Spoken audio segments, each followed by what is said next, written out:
Ekibiina kya NRM Sembabule nabo bakoze enteekateeka okusobozesa abantu beeyo okugoberera emikolo egy'okulayiza omukulembeze w'eggwanga ku lunaku olwokubiri nga baakusinziira ku kitebe kya disitulikiti. Omwogezi wa NRM Sembabule Dennis Dumba agambye nti bagenda kuteekawo olutimbe gaggadde abantu bwe banaasinziira okugoberera butereevu emikolo egigenda okubeera ekkololo n'oluvannyuma nti baakujaguza olwa Pulezidenti Museveni okufuna ekisanja eky'omusanvu.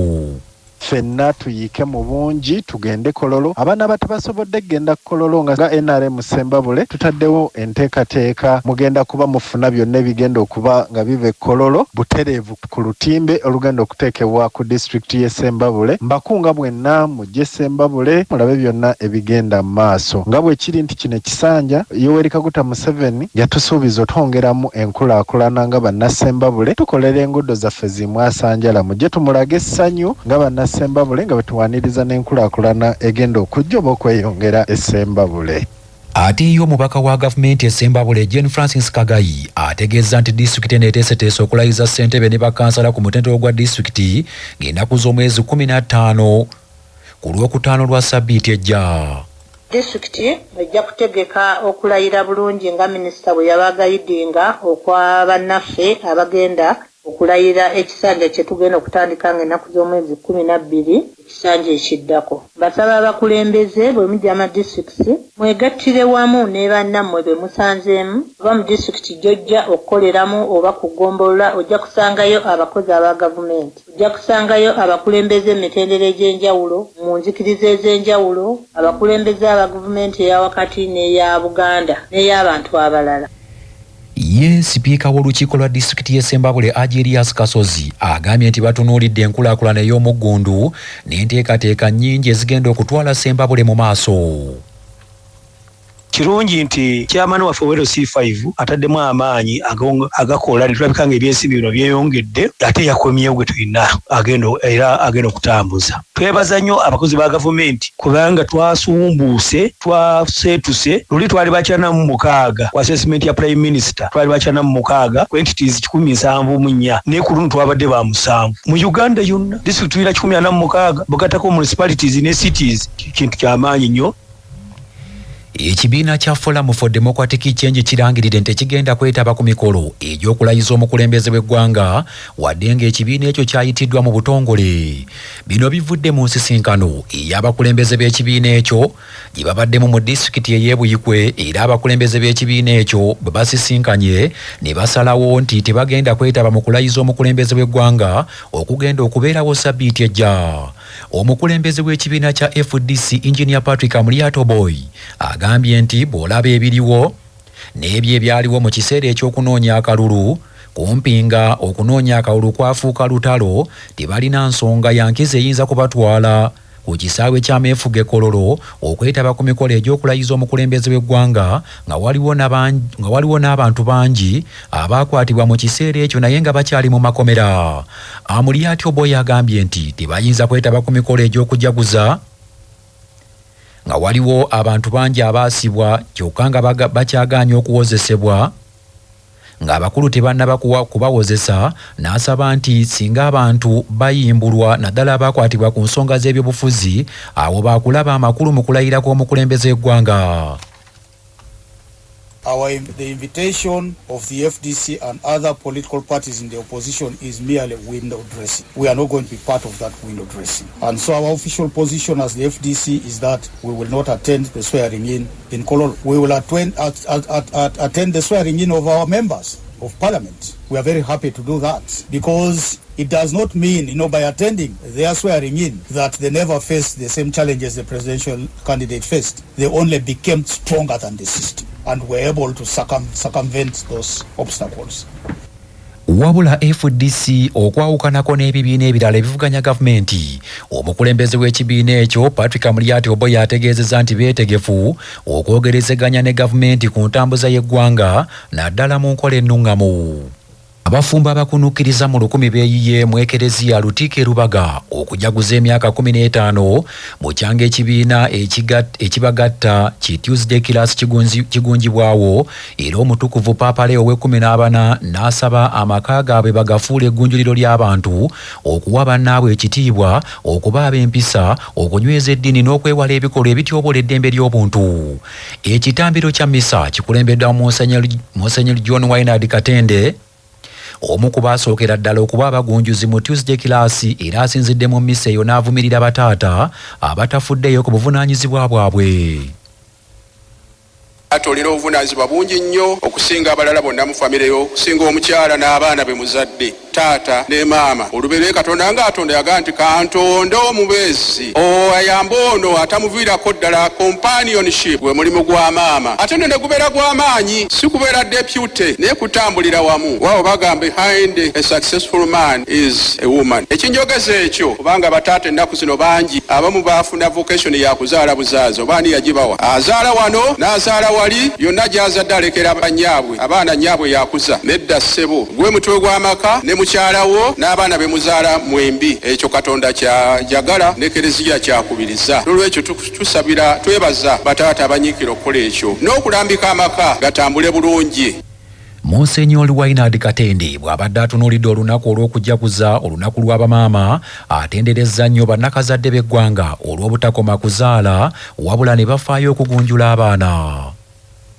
Nze nandyegombye nnyo okubeera maama naye sigamba Katonda nti wankola by'okuntonda nga ali musajja kuba nayagala nnyo maama nga namwagala naye neewuunya maama okuntereka mu lubuto lw'emyezi 9 buli natuliranga nti nabeerako mu lubuto lw'omukazi ono emyezi egyo nga yantwala buli wantu ni musanduuke otusewe nazaalibwa nga negomba okulaba ekiri ebweru mpulira amaloboozi ki music nabikiri nga njagala okulaba ekiri ebweru nesindika nalirooza nti omukazi yasala waazaale oba abalala musimanyi naye nze nasindika omukazi oyo ne yeewaayo n'akomayo ne bamukulusa nti luwoneko. Bamaama tubakulisa mu luwoneko.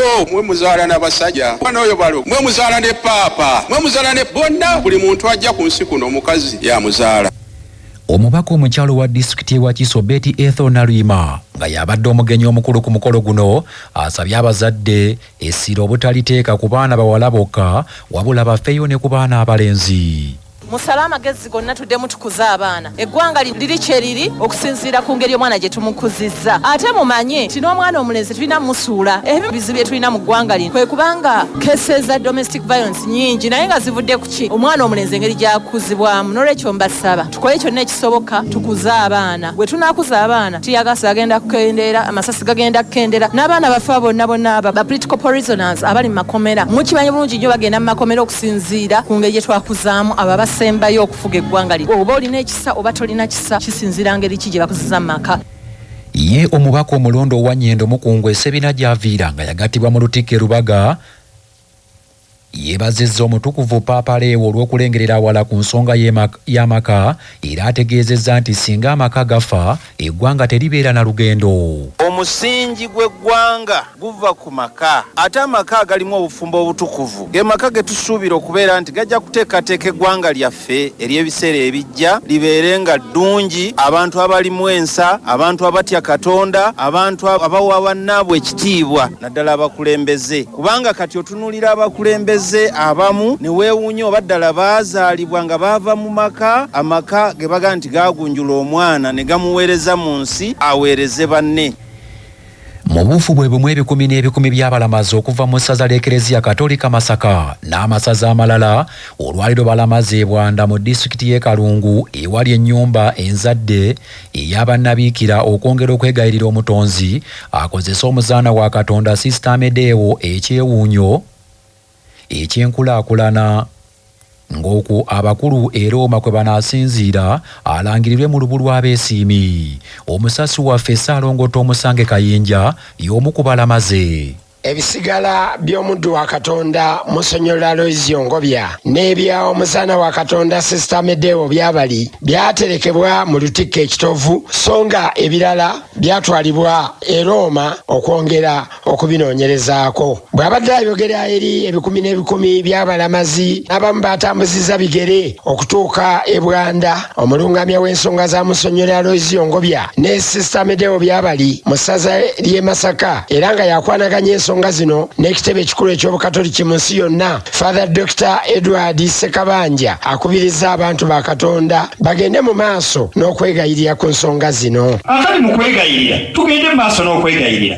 ebisigalawo ebiri tuyinza obyeyamba, tuyinza obuteyamba. Ekikulu ssaala y'okulaba nti etuuseewa, naye Roma n'okukkiriza kwaffe engeri ebwanna olumu kwebaka nakyo kituyamba, kitujjukiza. Nankulu w'abannabikira e Bwanda Mother Noelena Namusoka agambye nti awulira abagamba nti bali gumite, n'abuuza nti okubeera gumite kikuyamba kitya mu bulamu bwo obw'omwoyo. Bw'atyo kwe kusaba abo abanoonye ebyewuunyo mu ngeri etekwatagana na ddiini babiveeko, beegayirire Katonda nga tebamupeeka kukola byewuunyo, nti kuba Katonda akolera mu budde bwe. Yonna Bikira Maria gy'alabikira atusaba okukyusa emitima. Ennaku zino kazi abantu mweyita ki? Mbawulidde mubeeyita bagumite. Kyakwetegereza okubeera gumite kikuyamba kitya mu bulamu bwo obw'omwoyo. Omulungamya w'emyoyo gy'abasawo n'abalwadde mu ddwaliro Evira Maria, Father Francis Xavier Katerega akuutidde abavubuka n'abalala bakole nnyo, n'abakubiriza nti okusaba obusabi tekumala ng'ebikolwa byabwe tebijulira Kristo. Nga omanyi abantu abamu bagenda ne bakola ki? Ne beevaako naye gwali wano bambi ng'okyalina emikono ebiri, beerako kyokola ki? Beerako kyokola. Naye n'ensi gye tulimu oyinza okubeera awo nga ne bazaddewo bwe bali naye n'obeera nga mulekwa. Ssaalongo Tomusange Kayinja ku lwa CBS ndi mu kibuga kya Ssaabasajja Masaka City. Poliisi mu disitulikiti y'e Kisoro eriko abasirikale ba poliisi 3 n'abantu ba bulijjo 2 beekutte ku bigambibwa nti beenyigira mu kutta munnansi wa DR Congo. Omugenzi yategeerekekako limu eryawimaana ng'atemera mu gy'obukulu 30 nga kigambibwa nti bano baali mu bbaala emu mu kitundu ekimanyiddwa nga Nyabushenya ku ssaawa nga 3 ez'ekiro ku Lwokusatu olwa Ssabbiiti eyisenga ennaku z'omwezi 6 nga kiteeberezebwa nti oyo gye baamuttira. Kigambibwa nti abaserikale 3 bano bayambako ekibinja ky'abavubuka okwali n'ababiri bano abakwatiddwa okuli Nsabimana John Bosco, Amukizimana Mpumviseni, abaakuba omugenzi Wimana ne bamutwala ku poliisi ey'Ennyabwishema olwo abapoliisi ne bamuggalira. Kyokka okunoonyereza kwazuula nti omugenzi enkeera ku Lwokuna ku makya ku ssaawa nga 3 ng'ennaku z'omwezi 2 omwezi guno omugenzi Wimana yasangibwa ng'afiiridde mu kaduukulu ka poliisi. Kitegeerekese nti abamu ku basirikale abaazuula kino beekobaana mu bubba ne basalawo okuziika omugenzi ku ttaka ly'omubaka wa Bufumbira North County mu paalimenti John Nizeyimana Kamala nga ono yaziikibwa mu kiro. Okunoonyereza kwa poliisi kuzudde nti abooluganda lw'omugenzi bwe baatandika okunoonyereza ku muntu waabwe oluvannyuma lw'okukwatibwa baabalimbalimba ntono yali ayimbuddwa olwo n'adda mu kinu gye yali abeera. Wabula embeera bwe yeeyongera okutabuka ekibinja ky'abavubuka bannansi ba Congo bayingira mu Uganda nga babanja omuntu waabwe olw'okunoonyereza ne kweyongera mu maaso. Kitegeerekese nti ekibinja ky'abantu okuva e Congo baali baagala kulumba poliisi mu bitundu by'Ennyabwishenya okubanja omuntu waabwe, era abakulira poliisi eyo ne babasuubiza nti baakukola ekisoboka okuzuula ekituufu ekyaviirako omuntu waabwe okufa. Mu ngeri y'emu kitegeerekese nti omwami Bishop Busenza Kaiso Sowedi bwe yategeera ku lukwe luno n'ategeezaako DPC mu bitundu ebyo eyalagira wabeewo okunoonyereza okw'amangu okuzuula ekyaviirako enfa ya Wimana. Okusinziira ku Erimate ayogerera poliisi mu bitundu by'ekigezi agambye nti wakyaliwo abantu abalala be banoonyerezaako nga kigambibwa nti nabo baalina akakwate ku kutemula Wimana. Erimate ategeezeza nti baakukola ekisoboka okukwata bonna abateeberezebwa okwenyigira mu ttemu eryo era nti baakuvunaanibwa mu mbuga z'amateeka.